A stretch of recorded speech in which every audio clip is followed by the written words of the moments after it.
We all know someone who gets to eat whatever they want, whenever they want, and still maintain an aesthetic, muscular physique.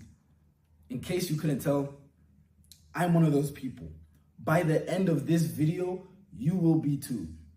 I'm going to teach you the fundamentals of weight loss so that you too can understand exactly what it takes to lose that excess weight, and you can stop telling yourself all these crazy lies, blaming the junk food, blaming this diet, blaming that, and actually understanding what's happening inside of your body. Let's get into it. Caloric deficit. Weight loss is all about caloric deficit. Every single program, every single diet that has been used, and there's a lot, to help people successfully shed pounds, get weight off of their bodies, have one thing in common. They enter a caloric deficit. Calories, that's just a fancy term for units of energy that you ingest through food. A caloric deficit happens when you burn more energy than you actually consumed during the day. So say you consume 3,000 calories, but you somehow manage to burn 4,000 calories, you would then be in 1,000 calorie deficit. Now that's not realistic. You probably aren't going to be in that situation, although maybe, you never know. But that was just for simple math to give you a rough estimate of how a caloric deficit works. Again, you consume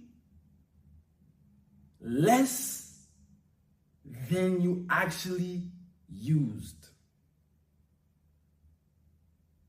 This is how much you used. This is how much you consumed. This space is your deficit. This is weight lost. Think about it like, imagine you have a car with 5 liters of gas in it, but you magically are able to spend 5.5 liters of gas. So you have half a liter missing of gas. Obviously in a car, it doesn't work that way because the car would just switch off. But with your body, that caloric deficit, the extra calories, that energy is going to be taken from what you've stored in your body. Fat is going to be in your organs. Your body stores excess energy for tough times. Body's not stupid. Body's not a car, right? That, my friends, is what it takes to lose weight. Really, that's it. It doesn't matter what you were eating. You could be stuffing yourselves full of these. By the way, this is all stuff I genuinely consumed today. And I look like this. I'm not even going to take my shirt off. Boom. Just popped up a picture of me shirtless. Yes, I have a six-pack. Yes, I have a six-pack all year round. It's not about what you eat. It's about whether or not you're in a caloric deficit for a prolonged period of time. Understand that obviously you might have one day where you were in a caloric deficit, but if you don't do it for a prolonged period of time, you are not going to burn fat. You're not going to lose weight. I really want to drill this into you guys. So you eat calories. Where do those calories go? Okay, some of those calories are used to breathe, just to exist, to regulate your temperature, to do all of the stuff that's happening inside of your body. You're digesting food, you're talking, you're thinking. You spend calories just to exist. Then there's exercise. Then there's your walking around, actually doing stuff physically with your body. Cool. What happens when you have excess calories? What happens when you're in a caloric surplus? Meaning you've eaten more calories than you actually needed, than you actually used that day. Well, all of that extra food, some of it is going to be excreted. You're going to pee and poop it out, all right, to use good language. And then some of that is actually going to be reserved. Your bodies are smart. Your body will keep excess energy for tough times. Remember, this is all very new. 2,000 years ago, when you were a hunter-gatherer, you needed that excess energy in case of a rainy day. There was times you could go a day without finding any food. There was times you could go a few days without catching prey, and therefore without having any food. Your body is smart. It came up with ways of storing that energy in your body through things like fat. So you are able to access that fat when you go into a caloric deficit. If you're constantly in a caloric deficit, what you're essentially telling your body to do is, hey, body, I'm not putting more fuel in the tank. All right? I'm not putting more gas in this truck. So we're going to find gas somewhere. And it's going to go looking. And it's going to, probably start taking away your fat. Eventually, it's even going to start taking energy from your muscles. And we don't want to go that far. We never want to lose the gains, right? But for losing weight, that is principally it. That's all you have to do. You need to be in a caloric deficit.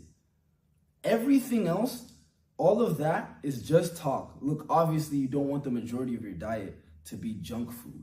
But let's not demonize junk food. I'm jacked, dude. And I eat this stuff. Truly, your eating is you, man. As long as you're within the region of how much you should be consuming on a daily basis, you're good. You are truly good. Are you in a caloric deficit? Yes or no? It's a math equation. You could be eating the healthiest diet ever. If you're way over your calories, if you're supposed to be taking in 2,000 calories a day for your body size and activity levels, but you're taking in 5,000 calories of like broccoli, spinach, chicken, beef, healthy foods, unprocessed, you're still gonna gain weight, buddy. Sorry to break it to you. That's just how it goes. Additionally, on the opposite end of the spectrum, you could be eating ice cream, pizzas, burgers, straight junk. Top it off with like candy. Do what you want. Drink sodas. I don't care. If you're supposed to be at 2,000 calories and you eat 1,500 calories of straight junk, guess what? You're still losing weight. It's a numbers game. It's a numbers game when it comes to strictly losing weight. We're not talking about health. We're not talking about skin. We're not talking about nothing else. I'm not a doctor. Please don't blame me if you get cancer for eating horribly. I shouldn't have said that, but I just had to put it out there. Like, bro, I don't want you to take this to extreme, right? But regardless, the point does stand. You can eat what you want so long as you make sure that you're in a caloric deficit. Exhale, breathe. So now that you understand that it's all about being in a caloric deficit, please miss me with all this junk food, bad food, healthy food. There is no such thing as bad food. Let me tell you why. First and foremost, even the health experts cannot agree on what's healthy. Are you paleo? Are you carnivore? Are you gluten-free? Are you vegan? Are you vegetarian? Are you pescatarian? What are your body weight goals? It'll also vary from individual to individual. Are you on the bulk? Are you trying to put on weight? Are you trying to lose weight? Are you eating for a freaking medical condition? What's bad and what's good is completely relative to the individual, their gut microbiome, their circumstances, their goals. You can't just blanket statement say, this is bad. I do a lot of jujitsu at this point in my life. My physical activity is through the roof, but I'm still trying to pack on muscle. Therefore, yes, I'm gonna eat pizzas. This was 2,000 calories. I ate the whole thing. I still look like this. But the reason being, when you're out there rolling, losing weight, and your goal is losing water and fluids, but your goal is to gain weight, you have to adjust what you're eating to match up with your goals. I talk about this inside of my program, how each and every individual's particular game plan, their particular goals, their particular lifestyle is going to dictate what they should be eating and what they should not be eating. Here on the channel, I try to teach you guys the fundamentals so you can understand what you're doing with your diet and your lifestyle in order to generally give you an idea of how to lose weight, how to put on muscle. But the truth is, you need specialized attention. I don't know your height. I don't know your weight. I don't know your activity levels. I don't know what you like to eat and what you don't like to eat. I don't know if you're trying to lose weight. Some people just want to lose weight. They're not interested in putting on muscle. Some people are actually trying to pack on size. And so when I'm telling you, oh, like junk food is bad, it's like, dude, if you truly just are trying to put on size, an In-N-Out burger is not the worst idea. A Little Caesars pizza is not the worst idea. Some chicken from 7-Eleven, not the worst idea. Some breaded chicken, man, you know, when they get the deep frying in, they put the spices on it, and it's like, oof, you just get to sucking it off the bone. Oh, pause. We're not sucking anything off the... I'm gonna cut that. Regardless, like I said, it will vary from person to person. And that's why it's really a psychological game. Actually, a lot of the time that people trip themselves up, what they do is they overly focus on the bad. And that does two things. One, what's wrong with me? One, you can actually develop mental health disorders, eating disorders, by focusing too much on, oh, this is good, this is bad. Like, bro, just eat. At the end of the day, just eat.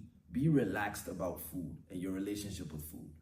Now, again, that's context specific, because if you're 700 pounds and you're like, your doctor's telling you you're gonna die by the end of the year if there's not some drastic changes that are being made, yeah, you should obsess over this. you should truly be obsessed over this. But for the average person, dude, I get it, you're trying to put on muscle. I get it, you might be trying to lose weight. Hey, love yourself, relax. It's gonna be a process. It's gonna take some time. You don't need to panic because you ate that one Oreo. Like, chill out, bro. Life goes on, all right? Relax. People get anorexia. People get all these like random, there's another one. There's a name for it. I just can't remember. Of people, there's a specific condition for people that overly think about how healthy a food is. And it actually, like, it messes with their brains. That's a real thing. And I see it all the time, especially with athletes, Athletes in sports that are weight specific. So like right now I'm into fighting. So bro, I gotta make 155. Or wrestlers, a lot of girls too, you know, girls get that stigma from society. So it's like, oh, I can't, what are the calories? So it's like, relax, bro. This is the first time in my life that I'm actually counting calories. And it's only because I'm trying to put on weight. And I know that I'm getting so much taken out of me from jiu-jitsu. So I like seeing the numbers just be through the roof. I'm eating like 4,000 calories a day. I like to see that just to confirm, just to know in my heart, like, okay, the weightlifting is still gonna work. I'm still gonna put on muscle, even though I'm sweating every day, I'm losing weight. But realistically, guys, I got to this physique without ever counting calories. I never counted calories, bro. It's not that necessary. Eat well, work out, you're good. It's not rocket science. The second reason why I don't want people overly thinking about eliminating junk food from their life is that kind of thinking is dangerous. You'll tell yourself something like, carbs are bad. Okay, that's such a broad statement.